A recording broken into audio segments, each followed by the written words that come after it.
इस प्रस्ताव के अनुमोदन के लिए मैं गजेंद्र सिंह जी शेखावत साहब से आग्रह करूं कि वो आए। चूँकि नैरेटिव पॉजिटिव भी होता है, नेगेटिव भी होता है, तो इस पूरे विषय पर हम सब लोग के बीच में अपना वक्तव्य देंगे। आदरणीय गजेंद्र सिंह जी, एक बार जोरदार ताली बजाकर इनका अभिनंदन करें।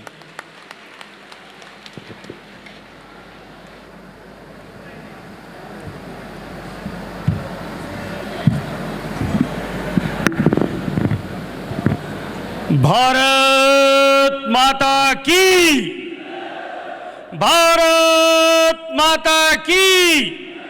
जय। जय श्री राम, जय श्री राम। भारतीय जनता पार्टी राजस्थान प्रदेश के कार्य समिति की इस विस्तृत बैठक में हम सब के बीच में उपस्थित भारतीय जनता पार्टी राजस्थान प्रदेश के मुखिया, प्रदेश के अध्यक्ष भाई सीपी जोशी जी, मंच पर उपस्थित राजस्थान के यशस्वी मुख्यमंत्री, जिनके नेतृत्व में राजस्थान सर्वांगीण विकास के नए आयाम खड़े कर रहा है,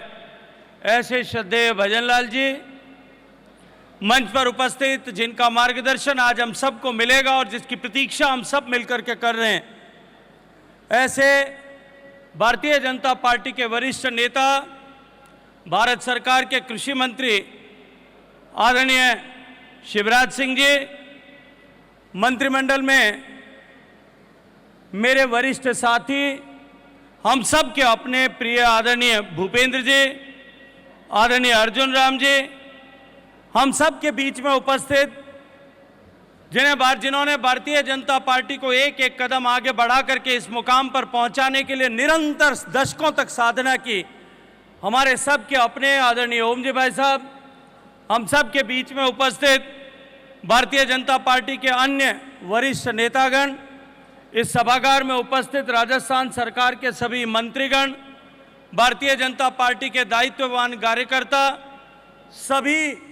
स्तर पर का चुने गए ऐसे सारे जनप्रतिनिधिगण, मैं हृदयपूर्वक आप सबका स्वागत करता हूं, अभिनंदन करता हूं। और मैं अभिनंदन इसके लिए करना चाहता हूं कि अभी हाल में हुए लोकसभा चुनाव में जिस तरह से भारतीय जनता पार्टी ने विजयश्री का वरण किया और एनडीए की एक सरकार लगातार तीसरी बार बनी, मैं अभिनंदन आप सबका इसलिए भी करना चाहता हूं कि विधानसभा चुनाव के बाद सामूहिक रूप से इस तरह से हम सब लोग एक साथ एकत्रित आए। विधानसभा चुनाव में आप लोगों ने प्रचंड पुरुषार्थ कर, परिश्रम करते हुए इस वीरधरा राजस्थान में कांग्रेस के कुशासन और कुराज को समाप्त कर भारतीय जनता पार्टी का सुशासन स्थापित करने का काम किया। माननीय अभी साथियों, अभी आदरणीय राजेंद्र सिंह जी ने हम सब के सामने एक विषय रखा कि किस तरह से एक तरफ 2014 से लेकर के जो यात्रा देश में नरेंद्र मोदी जी के नेतृत्व में भारतीय जनता पार्टी की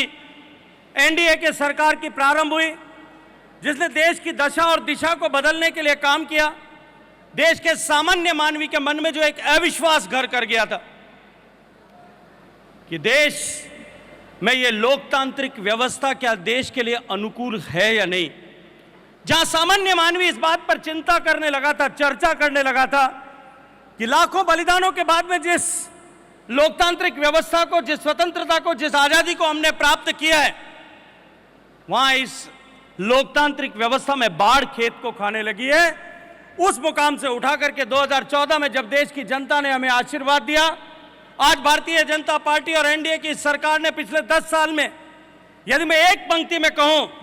सफलताओं की बात व्यवस्थाओं में परिवर्तन की बात यदि करें तो शायद बहुत सारे लोग उसमें अपने डॉक्टरेट लिख सकते हैं,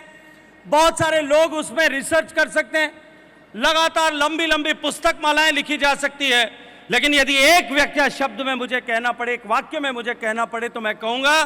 कि भारत के आम आवाम का खोया हुआ विश्वास लौटाने में नरेंद्र मोदी जी की सरकार ने सफलता प्राप्त की है।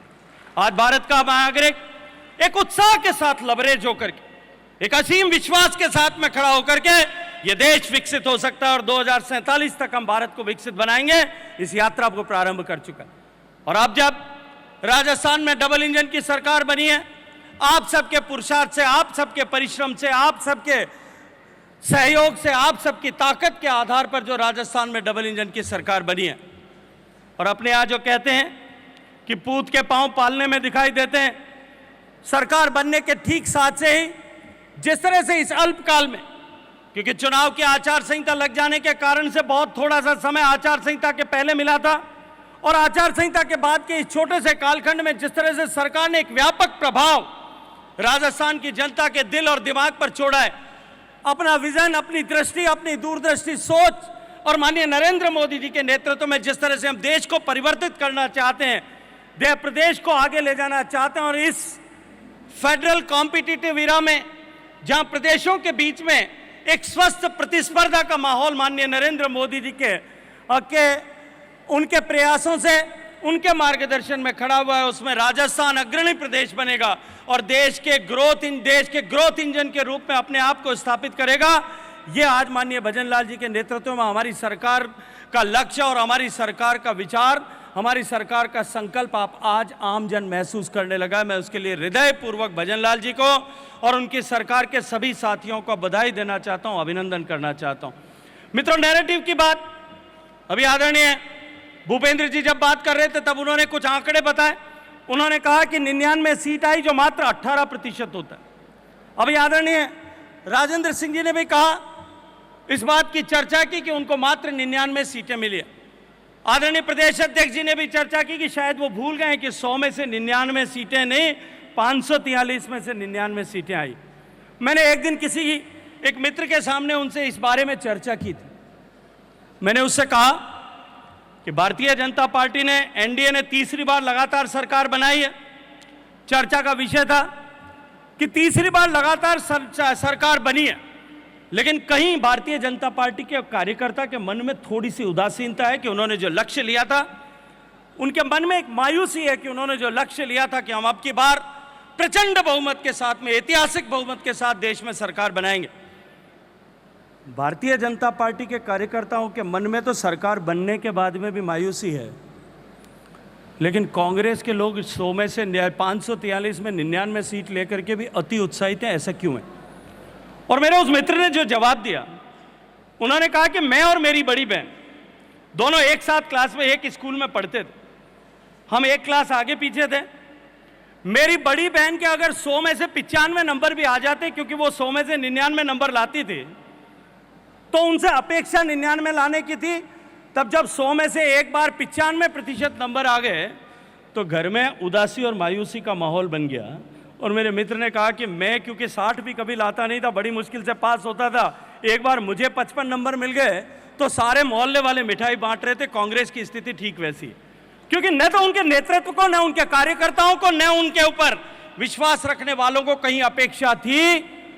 कि वो 99 भी ला सकते हैं। इसलिए वो 99 लाने का झूठा नैरेटिव खड़ा करने की आज जो है वो प्रयास कर रहे हैं। मित्रों, हम सब ने देखा जब 2014 से 19 के बीच में सम्माननीय नरेंद्र मोदी जी के नेतृत्व में सरकार युगांतरकारी फैसलों के साथ में काम कर रही थी, तब किस तरह से देश में 3 अलग अलग विषयों को लेकर के झूठे नैरेटिव खड़े करने की कोशिश की गई थी। पहले शुरुआत के दौर में मॉब लिंचिंग के बात को लेकर के और देश में एक नई चर्चा प्रारंभ हुई, और उसको लेकर के इस तरह का माहौल देश भर में बनाया गया कि देश में अल्पसंख्यक इस सरकार के समय में असुरक्षित है, और सुनियोजित रूप से इस नैरेटिव को गढ़ा गया। उसके बाद में देश में रोहित वेमुला की हत्या के बाद में इस तरह का नैरेटिव खड़ा करने की कोशिश की गई कि देश में अल्पसंख्यक बहुत सुरक्षित है, और इस तरह की विचारधारा जो है वो विचारधारा के आधार पर देश में लोगों को परेशान करने का काम किया जा रहा है। और उसके बाद जब आज जो है देश में उसी श्रृंखला में उस 5 साल के कालखंड में रफाल को लेकर के, रफाल डील जिसको लेकर के भारत की वायुसेना पिछले 30 साल से इंतजार कर रही थी। हम पड़ोसी देशों की तुलना में हमारी कैपेसिटी जो है कम और कमतर हो गई थी। लगातार उसमें उन्नयन होना चाहिए, इस दिशा में लगातार मांग हो रही थी। लेकिन फिर भी जब रफाल को खरीदा गया, जिन शर्तों को लेकर के रफाल की चर्चा यूपीए के शासन के समय में की गई थी, उनसे बेहतर शर्तों पर, उनसे बेहतर तरीके से, कम पैसे में जब खरीदा गया, उसको लेकर के भी एक झूठा नैरेटिव खड़ा करने की कोशिश की गई। लेकिन 19 के चुनाव में मित्रों कांग्रेस को सफलता नहीं मिली, यूपीए को सफलता नहीं मिली, क्योंकि वो उस नैरेटिव को नीचे ट्रांसलेट नहीं कर पाए थे धरातल में। अब की बार 2019 से 24 के इस कालखंड में उन्होंने 3 बार फिर नए आंदोलन खड़े किए। एक सिटीजनशिप अमेंडमेंट एक्ट जब भारत की सरकार लेकर के आई, जो पाकिस्तान में रहने वाले, अफगानिस्तान में रहने वाले, पूर्ववर्ती भारत में, वृहत्तर भारत में रहने वाले जो लोग भारतीय मूल के धर्म की आस्था रखने वाले या पूजा पद्धति में आस्था रखने वाले लोग हैं, और उनका राजनीतिक संरक्षण में जिस तरह से शोषण होता है, प्रताड़ना होती है, ऐसे लोगों के लिए भारत की भूमि नैसर्गिक मातृभूमि है। उनका बाहें पसार करके हमें भारत में स्वागत करना चाहिए। भारत में आने के बाद वो शरणार्थी के रूप में, निर्वासित के रूप में अपना जीवन व्यतीत करें, और वो कष्टमय जीवन व्यतीत करें, ये उचित नहीं है। इसको सुविधा प्रदान करने के लिए जब सिटीजनशिप अमेंडमेंट एक्ट लाया गया, एक झूठा नैरेटिव पूरे देश भर में खड़ा किया गया। देश भर में आंदोलन खड़े किए गए, क्योंकि वो जानते थे कि मात्र चर्चाएं करने मात्र से हमें सफलता नहीं प्राप्त हो सकती, इसलिए उसको धरातल पर जो है उतारने के लिए उन्होंने आंदोलन खड़े किए। और उसके बाद जब दूसरा किसान के नाम पर एक आंदोलन खड़ा किया गया, पूरे देश भर में इस तरह का माहौल बनाने की कोशिश की गई, और उस आंदोलन में उन्हें कहीं किसी तरह से कुछ हद तक जो है सफलता भी मिली। और उसके बाद तीसरा आंदोलन पहलवान लड़कियों का एक झूठा नैरेटिव खड़ा किया गया। और इन सब के चलते हुए जिस तरह का वायुमंडल बना, और उसके साथ में जोड़ करके कांग्रेस पार्टी ने जिस तरह से न्याय यात्रा की, उसको धरातल पर उतारने की कोशिश की, ये निश्चित रूप से इस मानसिकता को हमें समझ करके और आने वाले समय में उसके उसके अनुरूप आचरण और व्यवहार करने की आवश्यकता है। मित्रों, हम सब ने देखा इस चुनाव के समय में भी उन्होंने, जब भारतीय जनता पार्टी के नेतृत्व ने देश की जनता की आवाज पर यह आह्वान और इस संकल्प को लिया कि हमें 400 के बाहर सीटें लानी हैं, तब उसको लेकर के जिस तरह का झूठा नैरेटिव खड़ा करने की कोशिश की गई कि 400 सीटें जो है वो भारतीय जनता पार्टी और एनडीए का कुनबा इसलिए लाना चाहता है कि वो संविधान बदलना चाहता है। संविधान बदल जाएगा,